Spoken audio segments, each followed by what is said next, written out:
Well, good morning, everyone, or good afternoon for some of you. This is Leslie Benton with the Center for Responsible Enterprise and Trade. Thank you so much for joining us today to talk about the new Anti-Bribery Management System standard that ISO published last October. We have a really great lineup for you today. We're going to talk about how the standard came into being, a little bit about its development, because I think that's really interesting. We're going to then move into a discussion of what the standard requires, and we'll get into a fair amount of detail.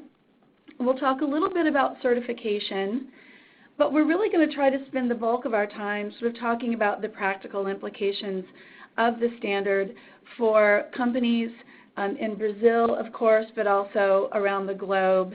And we're going to give you our expert opinion about where we think it's going, how it might be used, and how it might help companies who are really grappling with these very difficult compliance issues that we see globally.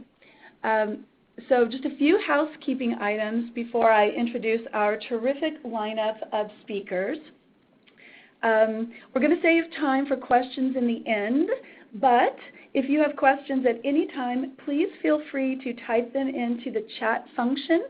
All of us speaking can see them, and we can address them as we go if we think that's appropriate, or we'll hold them to the end if that seems to make more sense given the flow of the conversation. But please do ask us questions. We'd love to hear from you. We'd much rather have this be as much of a dialogue as is possible, given the fact that it's a webinar, than just speaking at you. So please use that. So our speakers, and I'm going to introduce them in no particular order because they're all absolutely terrific experts. We have with us today Felipe Dantas from Walmart. Since 2015, he's been the Anti-Corruption FCPA Compliance Director for Brazil in Walmart. But prior to that, he's had a long and illustrious career in this area. He has 16 years of professional experience in legal, investigative, and compliance matters, having worked in several government agencies in Brazil, including as a commissioner in the Council for Financial Activities Control, which is Brazil's federal financial intelligence unit and anti-money laundering regulatory agency. We also have with us today Julio Bueno, who is a partner at Pinheiro Neto Advogados. He's based in São Paulo and has considerable experience focusing on dispute resolution, crisis management, and infrastructure projects. He represents some of the world's largest organizations in these areas, both in Brazil and throughout Latin America. And we also have Leonardo Lopes, who is a partner in PwC's Forensic Services practice in Brazil. Leonardo has over 18 years of public accounting experience and focuses on anti-corruption matters, including due diligence, internal investigations, and compliance programs. And as sort of all of us, Leonardo works in Brazil and Latin America and has extensive experience across a number of industry sectors, including oil and gas, private equity, and financial services, all of which we know, really are very much subject to FCPA and Brazil Clean Company Act scrutiny, so being in sort of high-risk areas. So we have a terrific panel today to talk to you about these issues. And I'm actually going to start out and try to be pretty brief, but I'm going to give you just a little background. Actually, I'm not going to start out, but I'm going to tell you what I'm going to do. I'm going to give you some background in why the standard was developed. By way of introduction of myself, I served on the U.S. Technical Advisory Group that was part of the drafting committee for the ISO standard. So I've been involved in its development for the last almost 4 years now as one of the drafters. So that's my introduction. But I'm going to turn it over now to Leonardo to give you just a little bit of background about Brazil and some of the things that are going on there now. Great. Thank you very much, Leslie. Can you hear me well? Yes. Good. So welcome, everyone. And it's a pleasure to have you all joining us for this webinar and to discuss about such a relevant topic. I'll give a brief introduction about the importance of ISO 37001 for Brazil, especially considering the moment that we're going through. So, as you know, Brazil has attracted a considerable amount of foreign investment in the last decade, especially before facing the current economic crisis, with the perspective of still recovering to the previous levels. And this attraction happened mostly because of our inherent potential to attract such investments, with constrained demand, large population, abundant natural resources, and in a moment where many developed countries were being impacted by the global crisis started in 2009. And reduced some opportunities of investment in such locations and making Brazil and developing countries more attractive because they were offering bigger returns. And increased liquidity created by the central banks was very beneficial for Brazil. But the high exposure to the global economy required from the Brazilian companies more transparency and better governance practice, making even medium-sized companies improve such practice. We saw that a lot in some of the M&A transactions where foreign entities were coming to Brazil to make investments and were doing like the anti-bribery corruption due diligence, and that make a lot of medium-sized companies see that for them to attract international resources, they will have to crank up and improve their governance practice. And so Brazil, with the Brazilian anti-corruption law enacted in 2013 and the decree published in 2015 was very important to capitalize this process of improving the anti-bribery corruption compliance efforts. And at the same time, somehow by coincidence, we saw the enforcement bodies in Brazil, especially the public prosecutors, cranking up the efforts to investigate and punish corruption cases. As we're seeing globally, we can see the Lava Jato, the Lot, and many of these more recent operations from the public prosecutors as well as the federal police is having an international impact. However, what we are seeing in Brazil is that we still have an uneven response from corporates that have somehow the same risk level or the risk exposure when they're reviewing and restructuring their anti-bribery corruption compliance programs. There's still an opportunity to better integrate such initiatives with the overall risk management structure and management processes and routines. And that's where I see that ISO 37001 will contribute a lot for the Brazilian companies to go one step further and raise the bar in their implementation of the compliance programs. So it arrives in a very good moment and will be a lot more relevant to embed the anti-bribery and corruption practice in the corporate management routines, developing what they call the integrated anti-bribery management system. So I think that's the importance that I see in the one that we're going through in Brazil. And with that, I'll hand it over back to Leslie. They'll take us through the eyes and the context and some of the aspects of it. All right, thank you, Leonardo. That was really helpful context. And I think this last point that you made about using the standard to embed good practices into corporate management systems is really, really important in Brazil, but really for companies everywhere. So hopefully when we get to our discussion a little bit later on, we can come back to that point and discuss it a little bit further with the rest of the panelists. As I said, though, what I'm going to do now is give you just a little bit of background. Some of you may be familiar with ISO, so I'll try to go pretty quickly. But for those of you for whom this is sort of a new subject, ISO is, of course, a global NGO. Its members are national standards bodies from 163 countries, including Brazil, including U.S., and many others. It's published at this point nearly 20,000 international standards. This standard was a little bit of a departure for ISO because it's a lot more qualitative than many of the standards that ISO has published before, which are, much more quantitative in nature, having to do with, of course, the ones that are very, very widely used: health and safety, environment, labor, information security.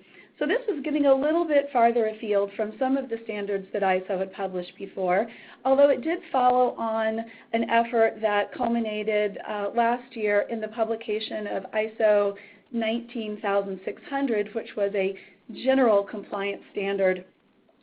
But I think that, ISO felt that having canvassed its member bodies, all of the, member national standards bodies in these 163 countries, they really felt that there was an appetite at this point for developing an anti-bribery management system standard. And so, 3 years ago, they sort of, launched an effort, and it has, culminated in the publication of the standard last October, which we'll get to in just a few minutes. Why now? Why did it feel that this was a good time to get involved in this particular issue? There was no global standard at the time to design, implement, or evaluate an anti-corruption program, although there was quite a bit of guidance, as you all know, from, of course, the U.S. In terms of the Department of Justice and SEC guidance on implementation of the FCPA. In the U.S., we have a number of different guidelines, the U.S. sentencing guidelines. We can look at the settlement agreements that the Justice Department and the SEC enter into with companies who settle FCPA-related charges to see what kind of compliance requirements are involved in those settlement agreements. So there was a lot of guidance here. There was guidance, of course, out of the UK on adequate procedures under the UK Bribery Act. And there was other guidance. The OECD has guidelines on good practices. We see certain voluntary codes like Transparency International's Business Principles for Countering Bribery. We've seen the World Economic Forum involved in setting voluntary codes as well. But much of this guidance was sort of seen as U.S.-centric. It was not global in nature. So ISO thought the time was right, really, to pull a group of experts together from around the globe to put together guidance that was more global in nature and not really tied to any one country's law. The purpose, of course, of the ISO standard is to help companies of all sizes, whether they're just beginning to develop a good compliance program or whether they have one that's very sophisticated and they just want something to benchmark it against. So it's really meant to be used by companies at various levels of maturity in terms of anti-bribery compliance. And I'm talking today in terms of companies because I think, and most of us think, that the largest audience for the standard will be private sector companies, but it's actually developed for organizations of any kind. So government agencies, of course, state-owned enterprises, and also nonprofit, NGOs or others from the nonprofit sector as well. And I think the other important thing to note here is that, as I just mentioned, it can be used as guidance just to help organizations as they're grappling with these compliance issues, or it can be used as a third-party certification mechanism. So a company or another organization can go to a third-party certifier and have them audit the compliance program and then certify compliance to the ISO standard, which many companies see as a good competitive differentiator, actually, as a means of demonstrating tangible commitment to good business practices. So it can be used in those two ways. One of the things that's interesting about it, and I've alluded to it in my comments to now, is really the global nature of the committee that was developing the standard.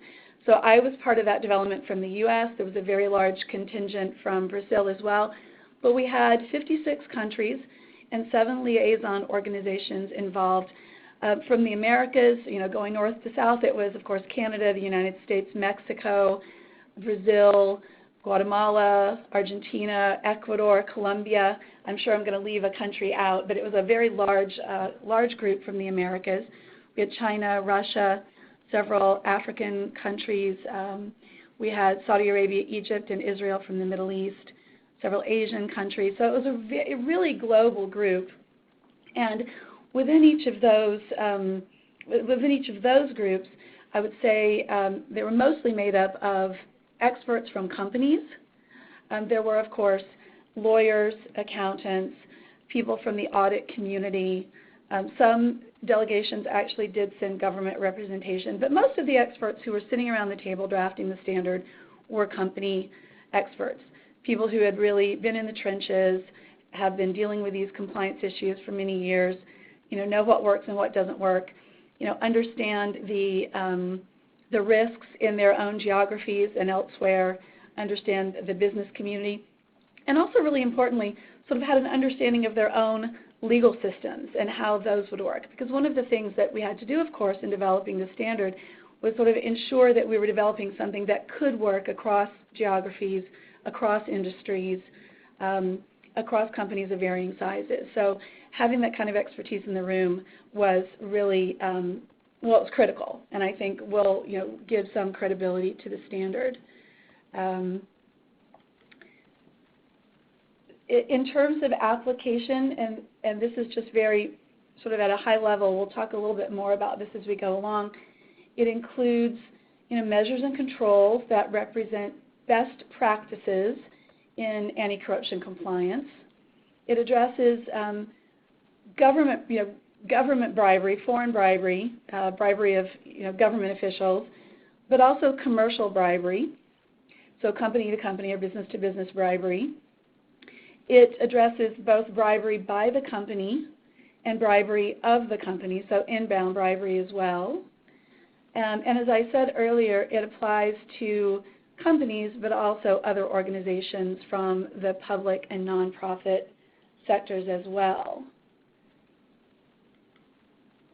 And then, I want to kind of bring in some of our experts here in just a minute. Some of the benefits that I think we all saw as we were developing the standard, and we hope we were able to embed in the standard, really was that this would be a good benchmark for companies who are sort of grappling with what guideline to look at. That it could also be potentially a good yardstick for companies to use with their business partners. We know that third parties present one of the highest risks for companies in terms of corruption. Certainly here in the United States, we see that almost every case that's settled with the Justice Department or the SEC has some kind of third-party misconduct included in it.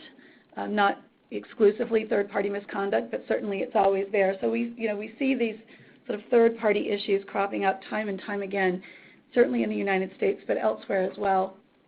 And so for companies to have sort of a yardstick that they could use to measure the compliance activities of their third parties was seen as a real benefit. And then this idea of obtaining certification that I mentioned earlier, it's certainly not, it's not a silver bullet, but it is some way to, ensure that companies are adhering to a similar set, but a very high set of anti-corruption expectations. So those were some of the intended benefits of the standard as we were kind of going through and developing it. So I thought I would just ask some of our experts here what they think about some of those benefits, and maybe we'll start with Julio. Julio, what are the kind of benefits that you see when you just think about the standard for companies in Brazil?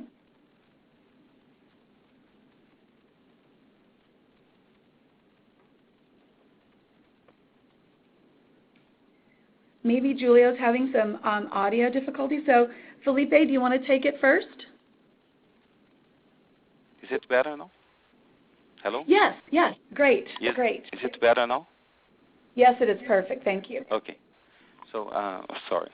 I believe that just to start, one of the main benefits is to create a common language to understand the problem of how to deal with bribery.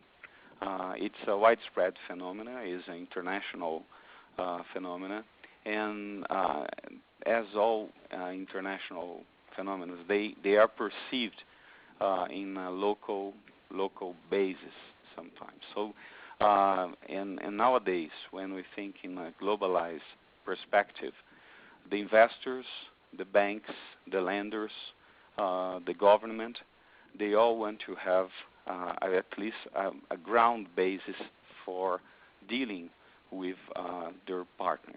So I would say the main benefit is to create a standard that is international, and then you can apply despite your local, I would say, cultural perspectives or explanations that you might have from country to country. What the standards here, they say is that you have to comply with this. So you show to your partner, you show to someone that wants to be involved with you that you are speaking the same language. And also the standard was drafted in a way that you can really create foster a culture of anti-corruption and in the organization. And that's why it's also important that the standards, they deal not only with the public concept, but also with the government, the private, and the other aspects and non-profit sectors.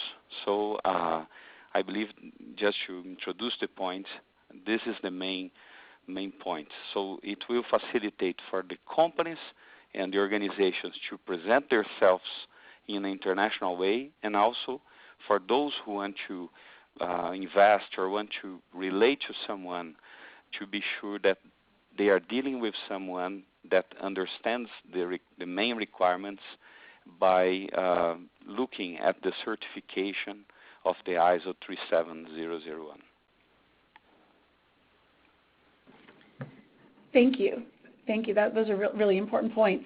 Felipe, do you have anything to add to that?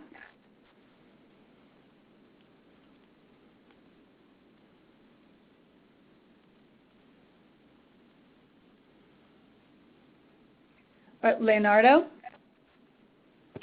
Here, Leslie. No, I agree with the comments that Julia made, and to add to that, what I think is a very good benefit that the standard brings is I think it ties the guidance that we have out there, which is a lot, as you mentioned in the beginning, with a framework, which is the Code of 2013, which is a framework that is used to really implement the controls on the ground, in the processes and the procedures. So I think that's something that was kind of lacking. So I think the standard is a bit more prescriptive than just the guidance that we used to have so far. So I think that's the benefit that it brings. It shows in a very good level of detail which are all the aspects that should be taken into consideration when implementing an anti-bribery compliance program, and really it becomes a management system, really. So I think that's the benefit that it brings. Hello there, can you hear me now? Yes. So sorry, I had a problem with my mic. So I think that one of the strengths of the standard is to bring the community of certification and certificators to the universe of compliance. We have already lawyers, accountants, people with MBA in compliance, and I think it's good to have this different sort of world view that the certificators are going to bring. I think if you only choose a hammer, you're going to treat every problem as a nail. So it's good to have this sort of different world views. And to run up with something that Julie said, that we were sometimes too much following what the government said. I think that the standard brings fresh air in terms of what business itself is expecting of the compliance function and of the compliance professionals. So law is changing, law is evolving. This is especially true in Brazil with all the investigations and new laws, the Brazilian Pay Company Act, a sort of case law being developed in the past 22 years.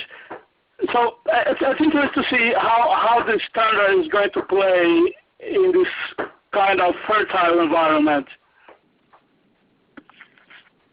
Yeah, yes. Those are all really good points. Really good points. And if I may add, Leslie, this is a yes. very good point that was indicated by both Leonardo and Felipe, that it's also a response from the society and especially the business society to the concerns of bribery. For many years, this was one way, I would say, indication. So rules and regulations in the perspective of the business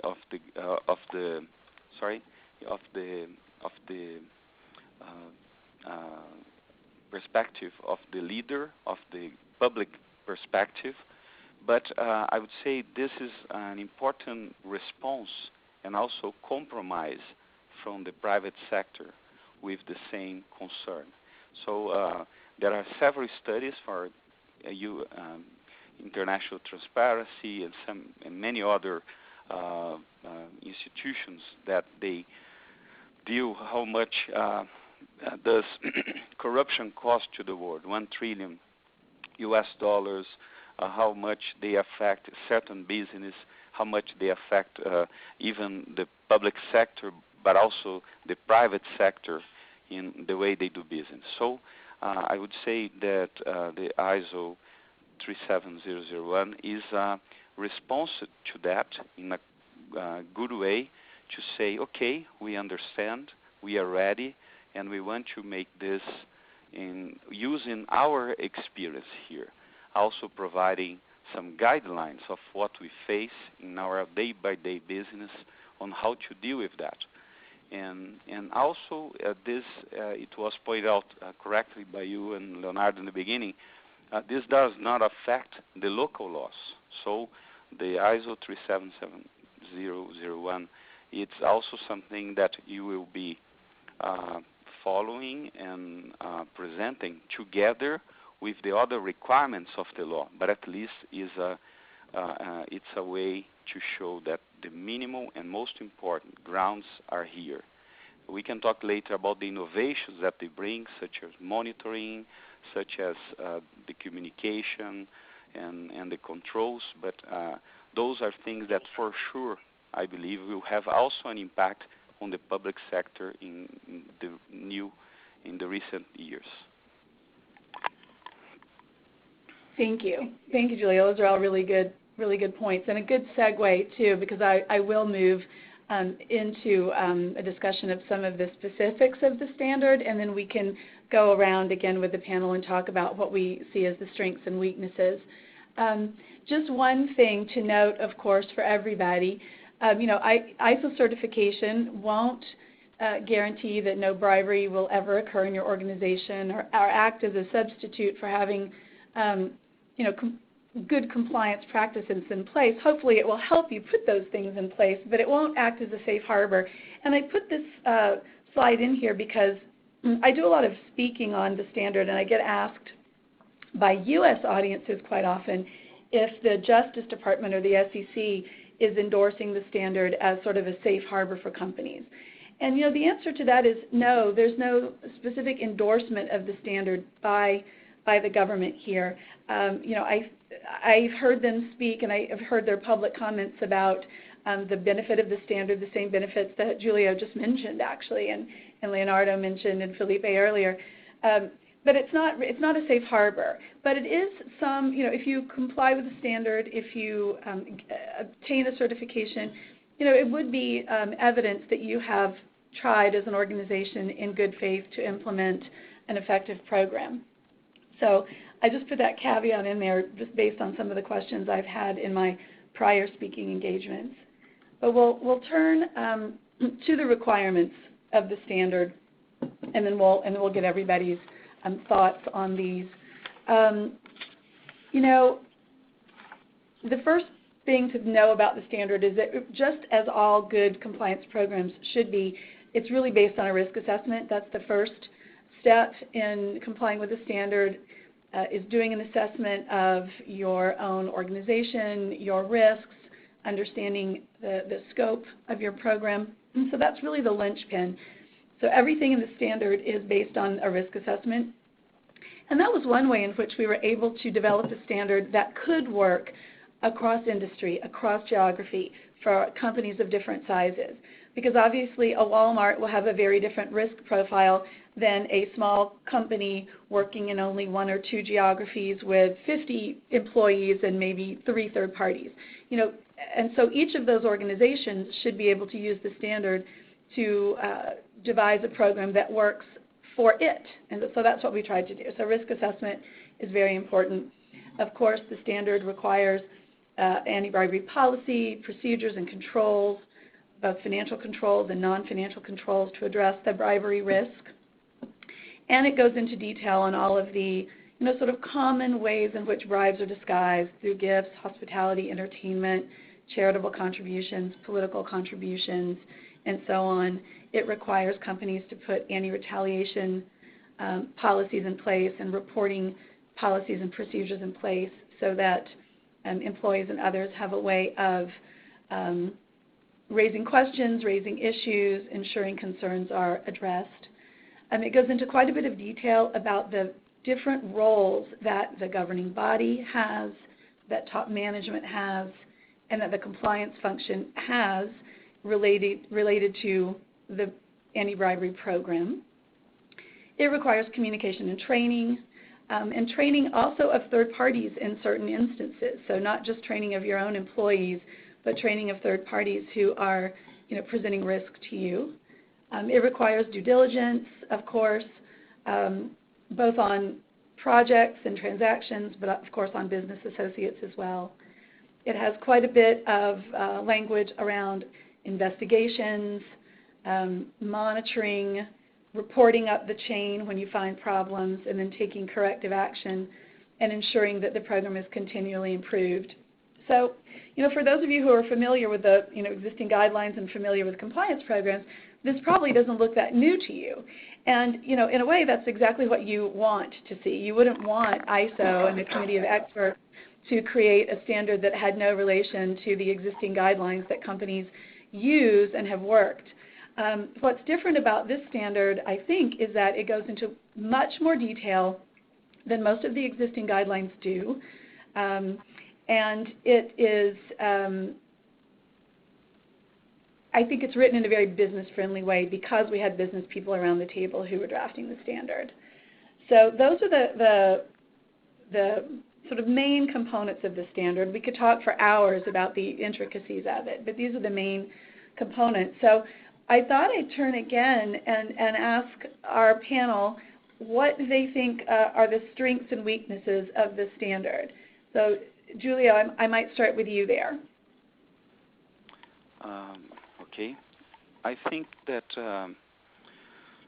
talking about the strengths and going beyond the importance, but I would say it's a very clear standard. So it's something that we already see in some lenience agreements.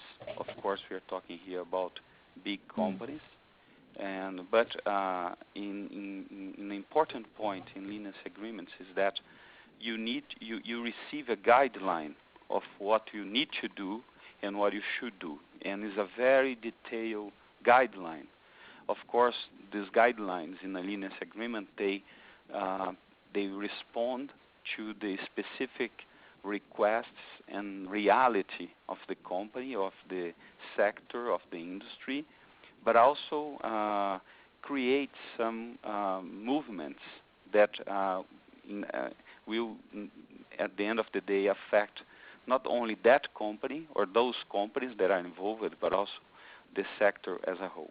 I think the importance here, as any other guideline, well-done guideline, is that you have a very clear manual and of what should be done, what should be avoided, and the concerns that we may have.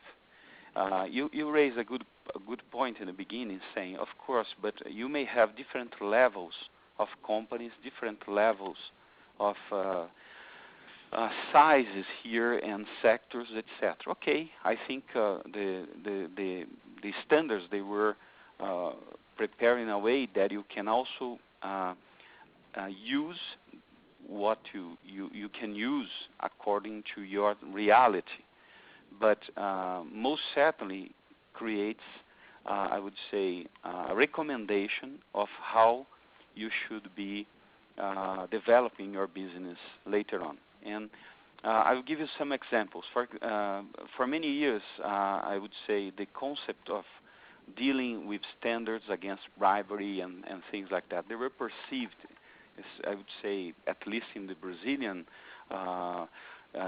environment, as something, okay, we may have to do this, so when and if I have an international requirement, I will prepare myself for that. So this was like 10 years ago. Then we came with some high-profile case, and then the companies, they start really putting the attention that was necessary to deal with that. Then we had the marvelous development of the world of compliance that has already given a good response to those needs and also to the international perspective. And I see that as an evolution. So now what we have is a tool, a checklist of certain points, but also a tool of the next steps that we should be followed in that scenario. So certainly some of those topics here, for example, gifts, hospitality, donations, and similar benefits, they are here, but they have to be read in accordance with the local regulations. And the same will apply to other topics here. But what the standards they bring is, I would say, a clear cut and straightforward step that should be followed by any company that wants to do business in a scenario where compliance, anti-bribery, anti-corruption is not only a requirement, but it's a quality and I would say, or maybe the most important, but one of the most important qualities. Like when we had requirements for products, and many of those discussions happen from time to time when there is a new standard for producing this and that product. Now, what the ISO 37001 is saying is that this is the requirement to do business, and you have to be ready for the new way of doing business from now on. Otherwise, you can be the best producer, you can be the best service provider, but you no longer be able to put yourself in the high quality, in the high market, because you don't have the necessary qualifications for that. Felipe, I'd like to hear from you too, especially from your vantage point, inside a company now, what you think about the specifics of the standard, and just also how likely, your company or you think any company would be to use the standard as it is today.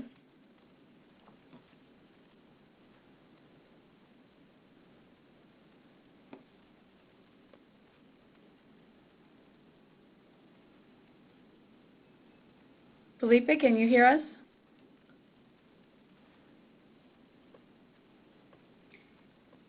He may be having a problem with his microphone, so I'll hold that question for a second while he works on that, and just ask Leonardo, what issues, Can you hear me? Oh, yes, hi. Sorry, I had a problem with that. No worries. So at this point, Walmart already has its integrity program. Let me brag a little bit about it. Last year we were awarded by the New York Stock Exchange as the best government risk and compliance program of a large cap company. So, and our program evolved organically in the last 5 years based on external counsel and on the multiple guidance from the DOJ, SEC, UKBA that you mentioned, Leslie.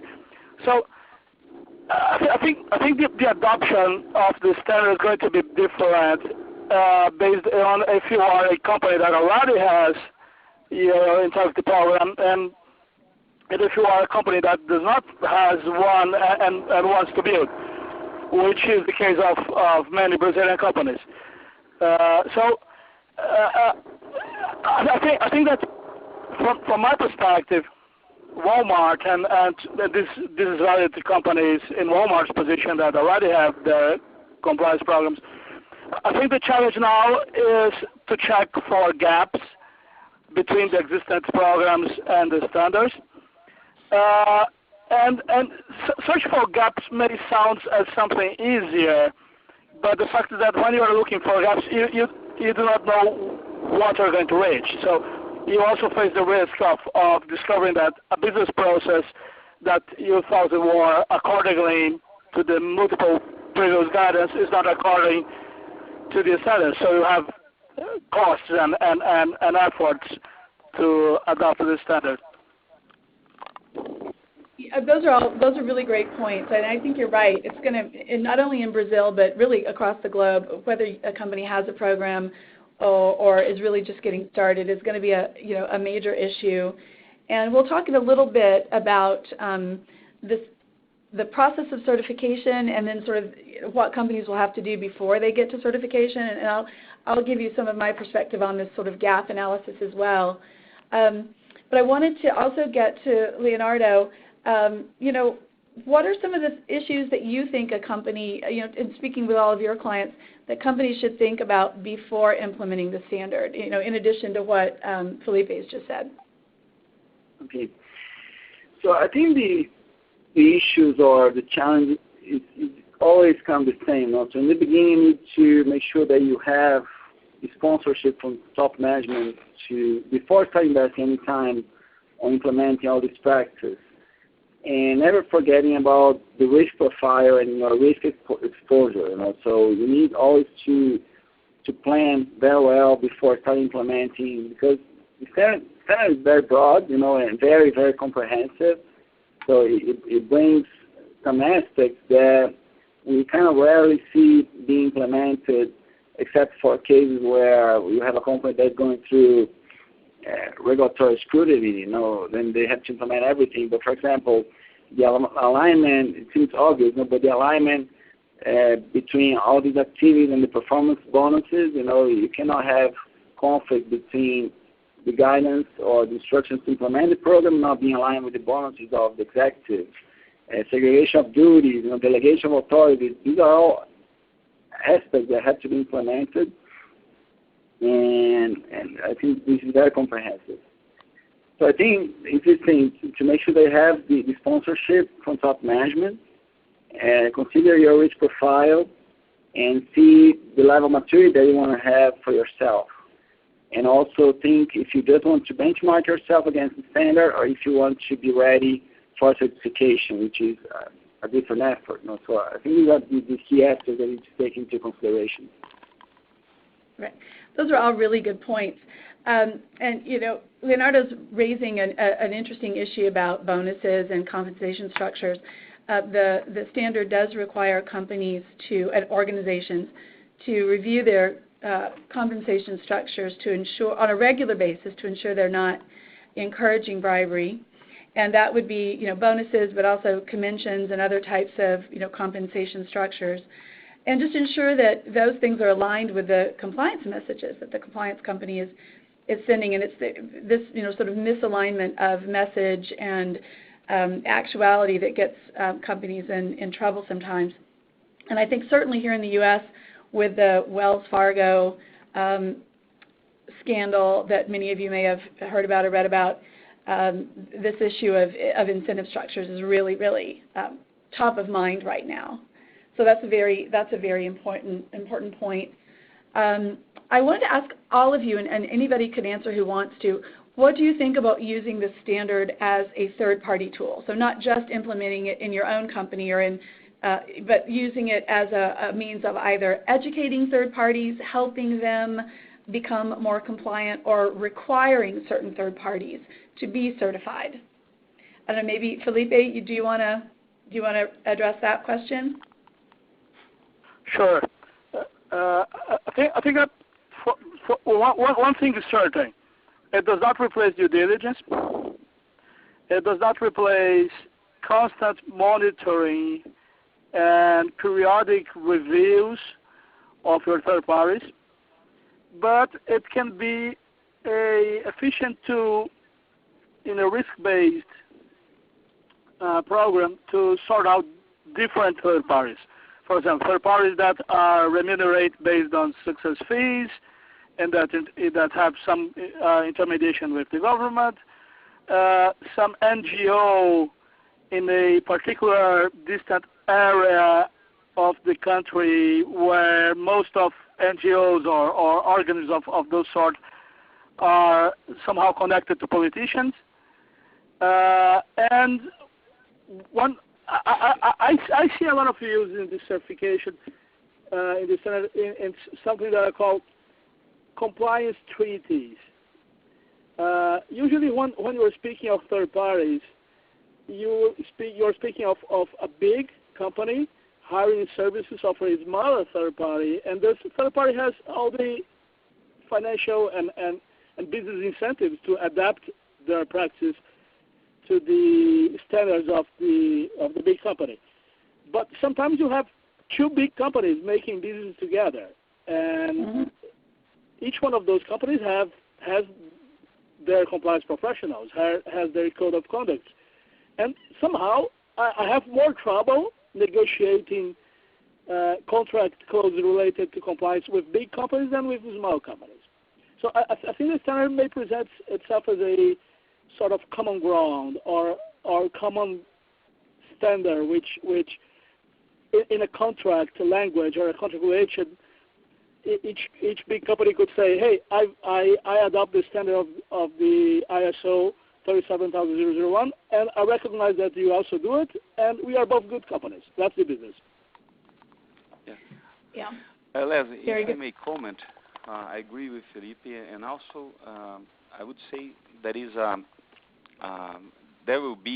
we'll see more and more. We have already seen this in other jurisdictions, but the compliance with ISO 37001 will be a requirement for many deals from now on, not only for lenders in project finance. So I imagine that as today is quite normal, it's quite common that when you request a finance for a project, that the banks they want to see if you follow the Equator principles for social environment aspects.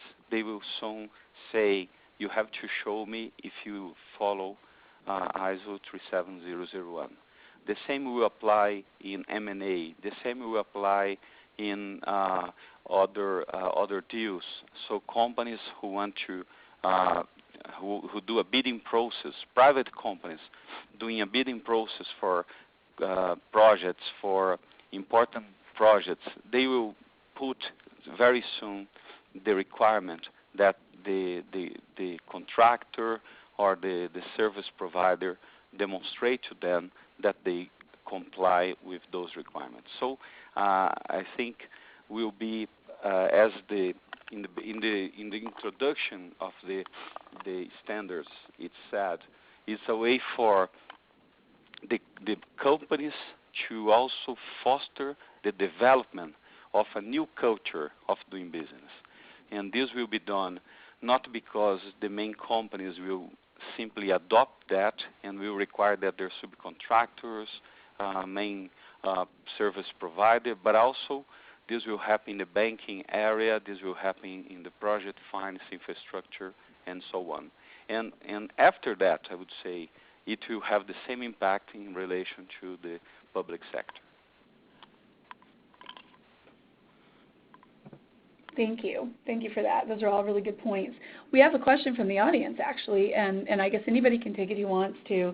And it's sort of, what risk processes or what processes can be used from the standard to get results fast, to obtain and measure results quickly. So what do you think are the things, and any of you could answer, that companies can take from the standard to really get results quickly?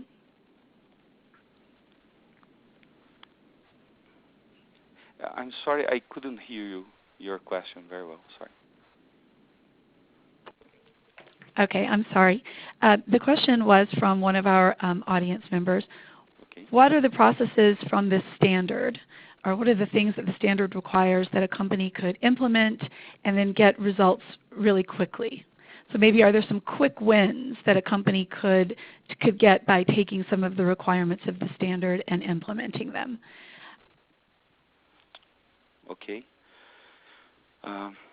Felipe or Leonardo, I'm talking too much, but I can get back to this later. I can take on. I'm not following the compliance that you should talk less than the ones that have invited you. Right. Sorry.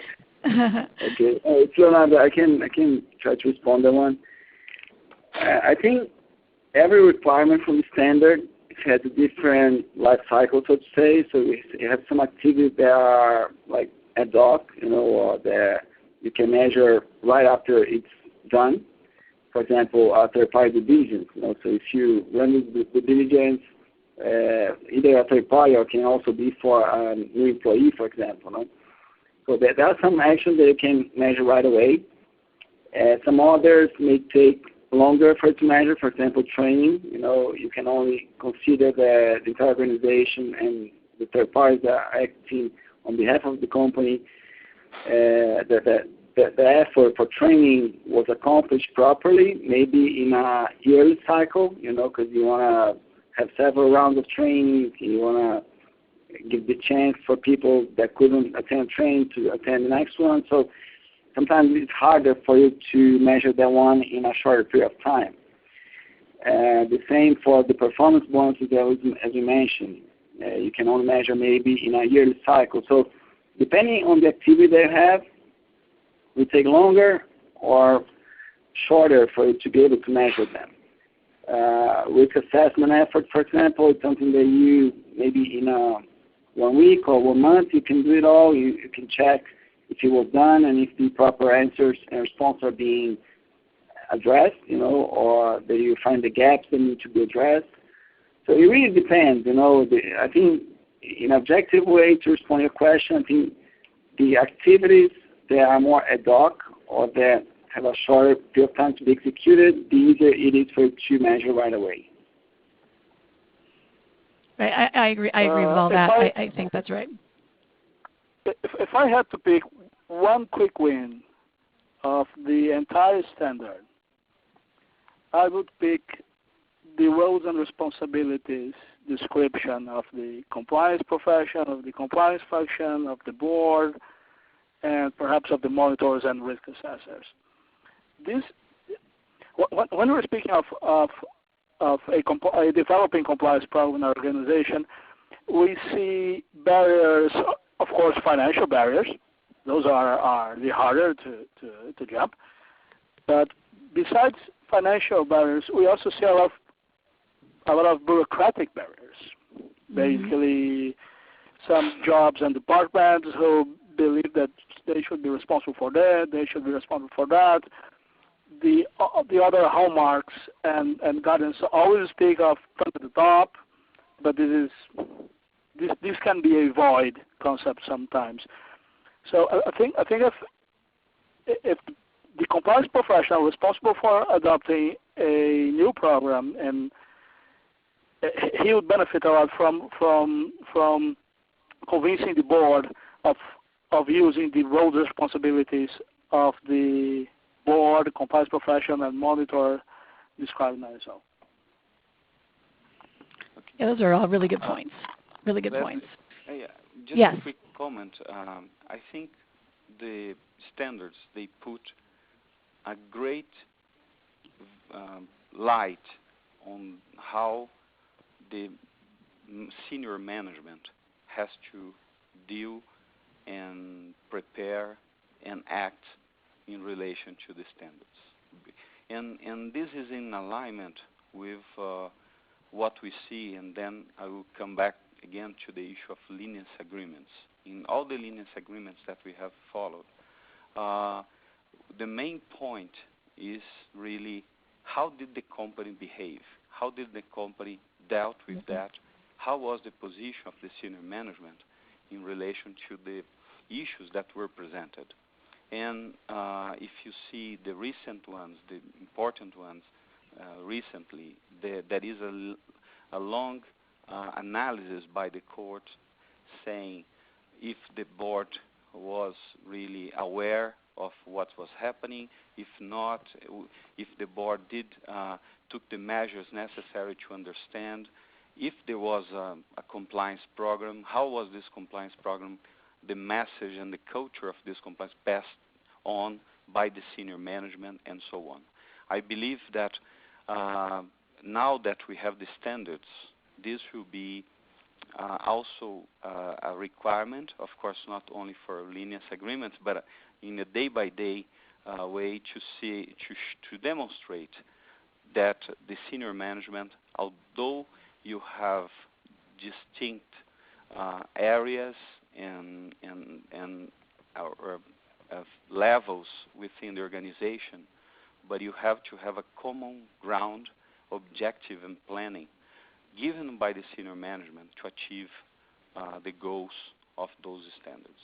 So, and the detailment of how this process should be conducted by the senior management is very well established in the standards here. So, I think this will also change how the way that we perceive and also cultivate the relationship between the different levels of the company, the board, the directory, the board of directors, the conseil, the boards, the upper board, and so on.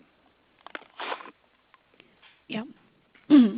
I'm going to segue off of this really interesting discussion and talk just a little bit about certification, and we have a couple of questions coming in about how long it takes to implement the standard and how much time and perhaps the cost of this. So, and we're getting close to the end of our time, so I'll go really quickly and then turn it back over for last comments to everybody else. But I kind of wanted to segue off of what we've been talking about leniency agreements in the Brazilian context, and sort of we're seeing the same thing in other contexts. I've talked to the World Bank, the African Development Bank, and the Asian Development Bank, and they're all considering using the certification as a remedial measure for companies who have been debarred but want to rehabilitate themselves and obtain a conditional release, so that the monitors that are put in place may be looking at the ISO requirements and having the company implement these requirements is one way of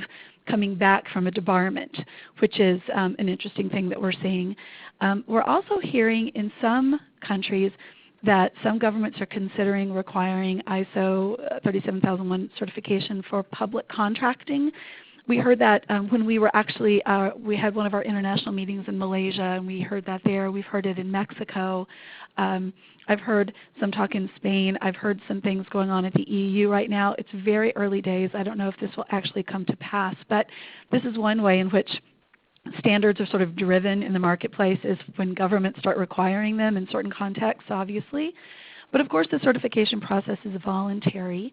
It looks like a sort of a normal audit. There is usually a questionnaire that companies will fill out. A company doesn't have to be certified in toto. A part of an organization can be certified. So a company's subsidiary or a regional office or a business unit can get certified. You wouldn't have to do it as a full company.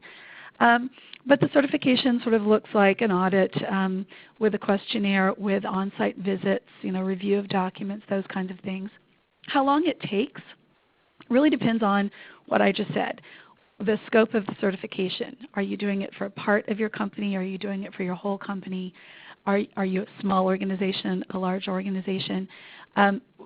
since this is all relatively new and no companies have really achieved certification yet, some of what I'm saying is sort of based on speculation, but it's historical speculation based on other ISO standards. So it can take anywhere from 4 months to a year to do this. It can cost upwards of $100,000 if you're a huge company and you're trying to do it for the whole company. It can cost as little as $25,000 in certain instances if you're a smaller company or if it's a smaller slice of a company. But those things are all going to kind of get worked out as we go along. One of the things to know is that we developed, along with the standard itself, a new set of auditor competency requirements to ensure that those people who are providing the certification, who are coming in to audit your programs, actually know what they're doing and have some experience in anti-bribery compliance or corruption, understand what good compliance programs look like, sort of understand financial controls, non-financial controls, can recognize red flags, so that you're being audited by an expert and not just a group that really doesn't have the same expertise that you would have, anti-bribery. So I think that's really important. And when you're looking for an auditor, my advice would be to find one that understands your industry, that understands your risk profile, that understands your geography, that really has that you feel comfortable with when you're going through the process. And I think that will, in the end, also reduce the time and cost that the certification will include. So does anybody else have any last thoughts on the standard or on certification before we wrap up today? Maybe Leonardo, would you like to give some last remarks?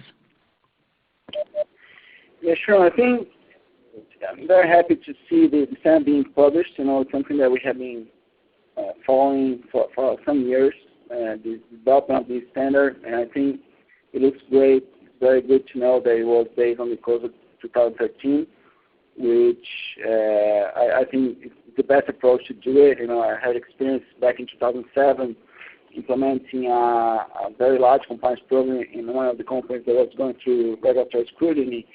And at that time, that's the approach we took. And it's good to see that the standard is following the same path. So I think that it's very well written, very well structured, adjustable to any set of company, to any risk profile. So I really encourage everyone at least to benchmark themselves against it.